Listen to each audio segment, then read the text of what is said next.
And with that, the Trump presidency is wrapping up, coming to an end. Donald Trump has left the White House. He gave his final remarks. Fine. I got no issues with it.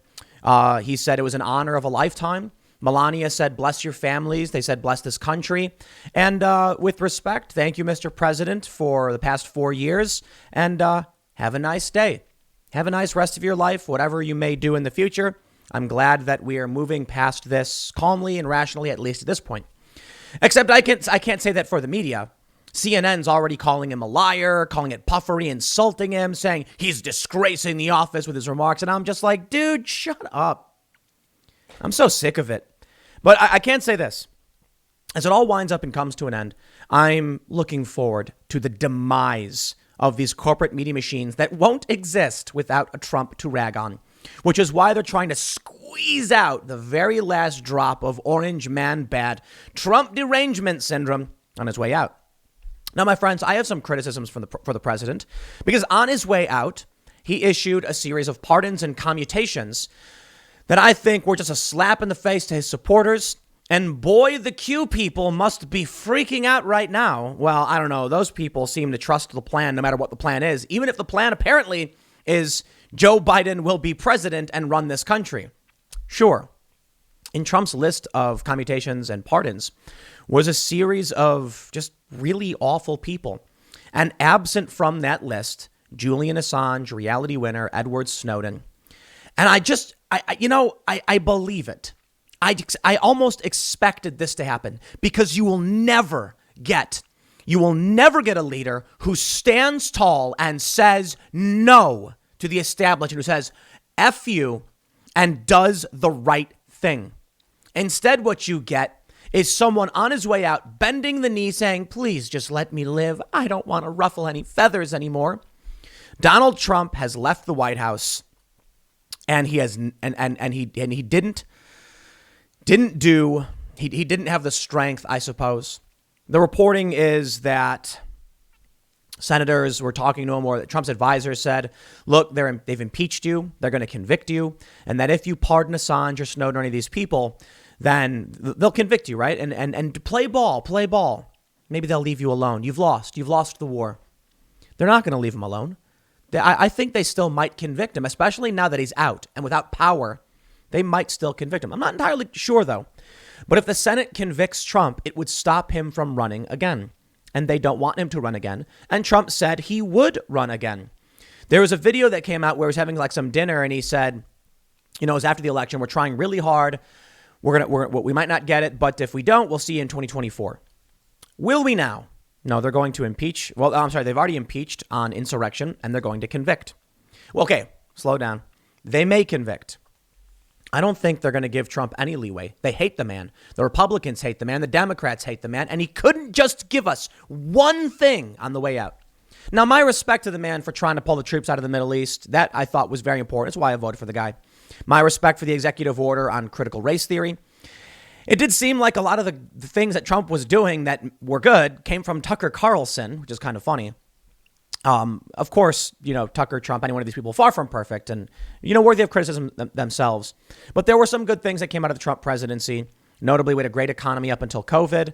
I know the left likes to claim all of these COVID deaths are Trump's fault, and that's ridiculous. We live in a union of states. The states have control over their jurisdictions and things like that. But I just wish for once in my life, I could have seen someone buck the system. Okay, I know. Donald Trump was fighting the establishment the whole time, but he could have just on the way out, taken a dump on the floor of the deep state. He just couldn't do it, could he? But he pardoned a bunch of nasty people. Well, let me give you the formal reporting. Trump leaves the White House for final time as president. President Trump left the White House for a final time on Wednesday, just before 8:15 a.m., taking Marine One to Joint Base Andrews, where he delivered a farewell speech to supporters. Trump told reporters it has been a great honor to serve as president and said he just wanted to say goodbye as he departed the White House with First Lady Melania Trump, adding he hoped it wouldn't be a long goodbye. All the trust the plan people are probably saying, well, it was a great honor because he still holds the honor title and goodbye means goodbye to Biden. That's right. There's going to be some excuse as to why Trump's still not done or not leaving. I'm sorry. The man lost. And that's why I really wanted him to pardon Julian Assange. I wanted to see the crack in the system. I wanted to see someone on the way out say no and just do it. But he couldn't do it. He couldn't. I think the reality is Trump was not what the media claimed he was. And he still is not what the media claimed he was. He was I believe, fairly average president all around. And in terms of the things I care about, actually on the positive, rather good. I think there's a lot of bad things about his presidency, the way he spoke. I wish he just wouldn't tweet. And he really should have learned to deal with the media a lot better. But the troops in the Middle East, that those moves, trying to get our troops out of Syria, getting our troops out of Afghanistan and Iraq, I respected and appreciated that. Didn't appreciate his attitude. Didn't appreciate a lot of the stuff he did early on. You'll notice that I wasn't a big Trump supporter very early on. No, I ragged on the guy quite a bit. And the issue was, look, take a look at his early years in his campaigns, the things he had during his campaign. It's bombastic and inflammatory, and I wasn't a fan. But a couple of years in, and, he started to make the right moves, like firing John Bolton. That guy is a warmonger. It feels like Trump was sitting there, and we were hanging on by a few fingers, and he could have just signed a pardon for some of these people, the people that mattered. He could have done something impactful. He could have pardoned nonviolent drug offenders, on like pot charges. I talked about that over and over, but he just couldn't do it. Why? Why won't anyone do it? We all want it to happen, the left and the right. There are people in prison who shouldn't be in prison. Let's say you don't like Julian Assange or Edward Snowden. I'm not the biggest Snowden fan, but I lean towards him deserving a pardon. I am not the biggest Julian Assange fan, but he definitely deserved a pardon. And then there's questions about Reality Winner. And I think a whistleblower, give her the pardon. He just couldn't do it. But what about all of these people in prison on pot charges? It was 140, 70 pardons, 70 commutations. Got Steve Bannon a pardon. I think that, people are complaining about Lil Wayne getting a pardon. I'm fine with that. And Steve Bannon, I'm actually fine with that too. The Trump supporters who donated to Bannon for the Build the Wall thing don't care that some guy got paid. And I think that's kind of crazy that they were going after him. So I don't care about Bannon getting a pardon. I don't care about Lil Wayne getting a pardon. I just wish for once somebody would say F you. I get it. Trump did quite a bit, but this was his last hurrah, his last ride. Let me show you what's going on. Well, there's a little bit more. They say Trump is skipping the inauguration of Joe Biden. In a break with historic tradition, he will head to his private Mar-a-Lago residence in Florida following his remarks at Andrews. Vice President Pence, other former presidents and officials will be in attendance to witness Biden and Vice President-elect Kamala Harris being sworn in. There's still the fears of what's going to happen in D.C. There's still fears about security issues. So, I really do hope today goes off without a hitch. I absolutely despise Joe Biden and Kamala Harris, but I despise like every other president. I dislike Donald Trump in a lot of ways, but I was glad he was doing some things that I thought were good. I have said before that I think Trump was probably the best president of my lifetime. And that's because no new wars. Yeah. A bad couple of the first few years were pretty bad. Some improvements later on. And so I feel like that's just way better than Obama and Bush and Clinton. And I guess technically I was alive for, Bush Sr., but not like I remember that. I'm just disappointed, man. Well, let me show you what's going on and give you a breakdown of some of what's happening with these pardons. So we have this big list, right? The press secretary put out this statement. President Donald J. Trump granted pardons to 73 individuals and commuted the sentences of an additional 70 individuals. Now, I'm not going to go through this whole list, but Brett McDonald has put together some. And he says the entire list is an insult. Could have pardoned Assange, man. Well, I can't say I'm surprised. I know there's a lot of diehard Trump supporters who probably are mad that he didn't do it because even Tucker Carlson pleaded with Trump, do this, pardon this man. Couldn't do it.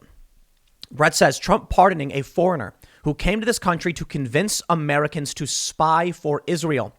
Avi Emsella was indicted in 1986 for espionage and related to the Jonathan Pollard case. Mr. Seller's request for clemency is supported by the Prime Minister of Israel, Benjamin Netanyahu, Israeli Ambassador to the United States, Ron Dermer, the U.S. Ambassador to Israel, David Friedman, and Miriam Adelson. The state of Israel has issued a full and unequivocal apology and has requested the pardon in order to close this unfortunate chapter in U.S.-Israel relations. An actual spy. An actual spy. Julian Assange, no. Journalism be damned. One of the last few journalists on this planet. Not for him. Trump, a man who ragged on the fake news for 4 or 5 years, could not give the one guy. I'm bummed about it. You can tell, man. Now, look, I'll be honest with you. I know it's kind of frustrating that this actual spy is getting a pardon. I understand it. It's about improving relations with Israel. He was caught. Israel wants the dude to be released. So I get that. Armed bank robbery? Are you kidding me? Moncho Eugene Vernon. He served 19 years in prison for committing a string of armed bank robberies in Greenville, South Carolina. Evidence showed that numerous of these offenses involved him carrying BB guns rather than genuine firearms. While incarcerated, Mr. Vernon has worked steadily, programmed well, and recovered from a bout of cancer. I know Brett saying the whole list is an insult. I don't think so. Bank robberies? I don't like banks. But, look, 19 years. I do think our prison systems are extremely harsh and we need some reform. And this guy might be reformed. There's no point in having someone just rot in prison for the rest of their lives, in my opinion, if they can be reformed. Prison should be about rehabilitation. And if people show that they have been and there's an opportunity to have them, return to normal life, then I can respect that. Now, Brett says the commutations are marginally better than the pardons. So he goes on to say that Michael Harris operated a massive cocaine empire that generated $2 million in profit per day and was sentenced to life for 25 to life for conspiracy to commit first-degree murder. Yeah, that's the kind of person. What did Julian Assange do? Julian Assange ran an organization where he accepted leaks from various whistleblowers and individuals and then published them. They would redact any information that could put people at risk. And he warned the State Department when there were potential leaks that were being published that put them at risk. Now, WikiLeaks didn't put that those unredacted documents out. No, that was someone else. I don't get it. I really don't get it. At the end of the day, Trump just dropped to his knee. He bent his knee for the deep state, for the establishment. I guess he was saying, he had 4 years of power where they couldn't do much. They tried. They went after him heavily, but he was still the president. They tried to impeach him. Now that he's losing the power of the presidency, he knows that they will destroy him. And so he's saying, please, please don't hurt me. It's pathetic. Here we go. Brett McDonald says, simple real estate investment fraud, not so fast. Eliyahu Weinstein defrauded investors out of $200 million. He's a repeat offender who defrauded investors out of millions during the Facebook IPO by offering them large blocks of shares he didn't have. Really, really amazing stuff. A CEO with a conflict of interest? No. John Eston Davis defrauded the U.S. Medicare program out of $4.6 million. All of these people. And you know what? Let me show you something else. David Begnaud, journalist, posted this, quote, I would like a pardon from the president of the United States. Dallas area realtor Jenna Ryan is the second D.C. riot participant to ask for one. She flew on a private jet to D.C. to stop the steal. FBI arrested her today. She says, I feel persecuted. She did not receive a pardon. And why would they?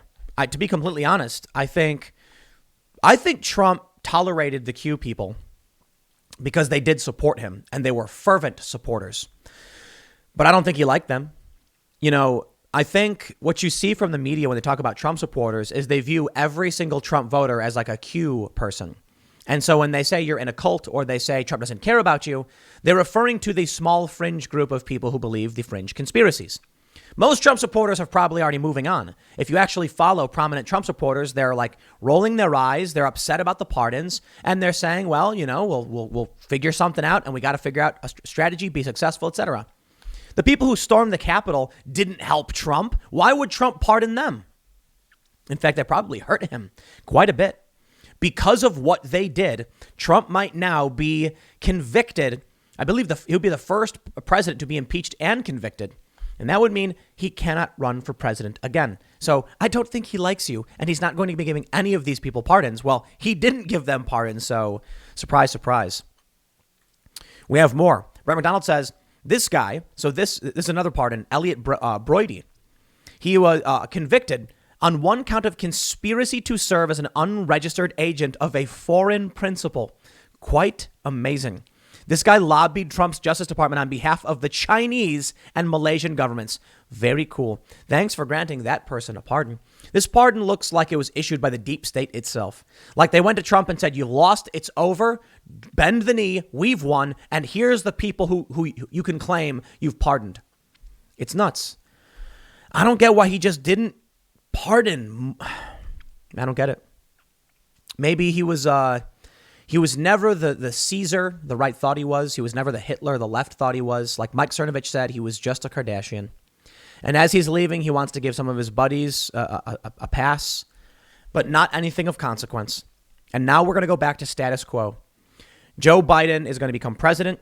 And one of the first things he's going to be doing is issuing a ton of executive orders. It's absolutely insane. Joe Biden's first act as president will be signing 15 executive orders, stopping the border wall. Now, to be honest, I don't really care about that. Trump's already bolstered security in the areas that needed it.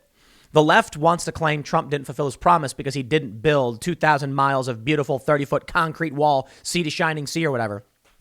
They like to claim that Trump only built areas where there was already fencing. What they don't tell you is that much of that fencing was broken and dilapidated, and those were the areas that needed security. Trump tripled the security in many instances, three layers at key areas where there's the most trafficking and drug stuff and, things like that. You don't need a massive, big, beautiful wall. And what Trump supporters really wanted was border security to be increased. And Trump accomplished that. And he did very, very well. We saw the numbers. So Joe Biden stopping the border wall, I really don't care. Ordering a federal mask mandate. Also, honestly, I don't really care. I think the lockdowns, it's time to knock that off. I don't care about masks for the most part. Now, look, I live out in the middle of nowhere now. We finally got good internet. I'm excited about that. And boy, is it expensive. But I don't care about masks. To be honest, people who live in the city are the most impacted by this. So fine, sure, whatever. You want to live in a city and you want to live under Joe Biden's rules, go ahead and do it. Doesn't affect me where I live. Now, that being said, I empathize with the people who live under this stuff and don't like it. He's going to scrap the Muslim ban. That one I love. They put Muslim in quotes because it's actually a ban on 7 countries. And the reason travel from these countries was banned, because it includes North Korea and Venezuela, it was advice from the Obama administration. Look at how Joe Biden backpedals. So dumb. Rejoining the climate accord, I think, is also probably dumb because it's poorly negotiated. And we give way too much leeway to India and China. So you want to rejoin that? Maybe it's your opportunity to negotiate on what these other countries do and dissolve the anti-woke 1776 commission. Well, that was short-lived. Joe Biden apparently is going to rescind Donald Trump's executive orders on critical race theory. So get ready, boys, because here we go. If you thought the culture war was bad 3 years ago and the videos we made about SJWs were fun and entertaining, well, congratulations. You're going to get a whole lot more of it, only this time it's going to be in government. Well, it's going to be more in government. It's going to be everywhere in everything. And so, ladies and gentlemen, are you ready to put hashtag resist and not my president in your bios? Because now it's your turn to resist Joe Biden and his woke agenda. And the shocking reality, the scary reality is a tit for tat. That's what we're going to get.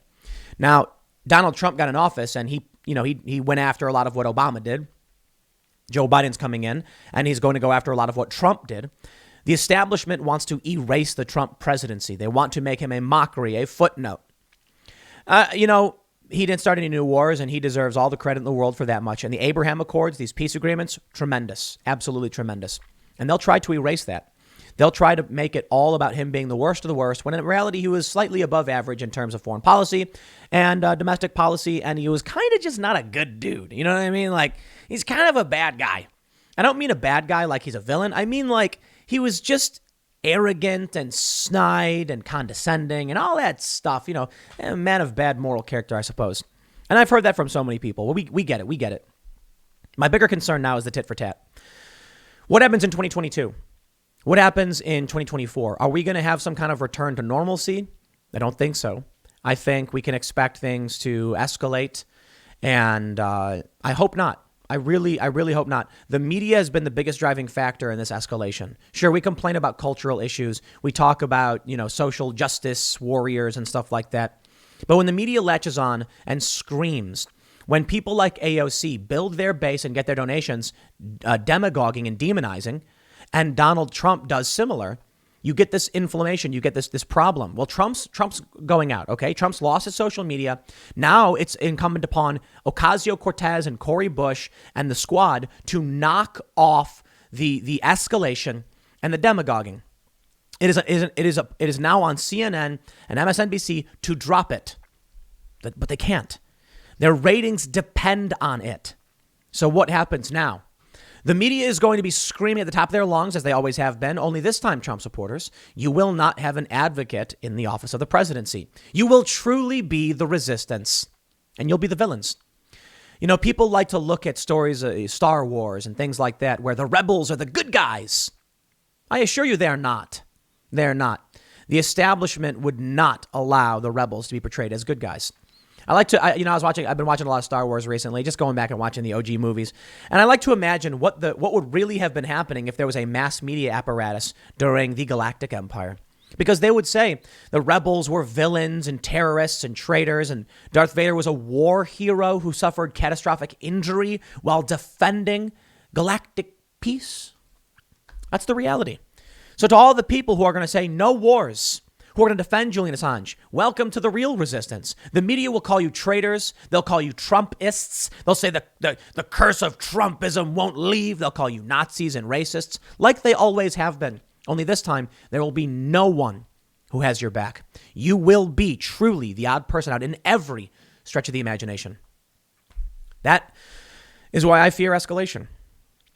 But we'll see how the rest of the day plays out. At noon, it's going to be the inauguration of Joe Biden. So we'll see how things go. I hope it goes off without a hitch. And I hope we can all move forward peacefully.